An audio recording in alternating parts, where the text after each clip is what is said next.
মানে যারা যারা দেখেছে তারা প্রত্যেকে চমকে গেছে। তুমিও জানো আমি কি বলছি, যে এইটা কিভাবে বাংলা ছবি হতে পারে এরকম।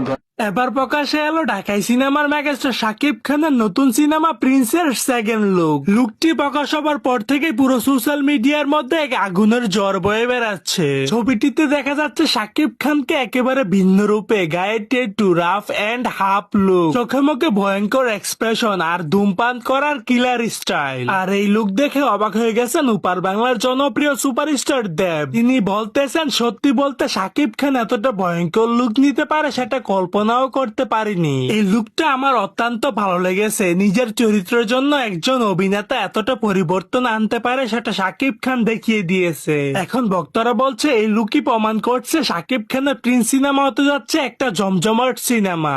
সো দর্শক, আজকের এই ভিডিওটি এই পর্যন্ত। যদি ভিডিওটি ভালো লেগে থাকে তাহলে ভিডিওতে একটা লাইক, একটা কমেন্ট আর অবশ্যই চ্যানেলটি সাবস্ক্রাইব করতে ভুলবেন না।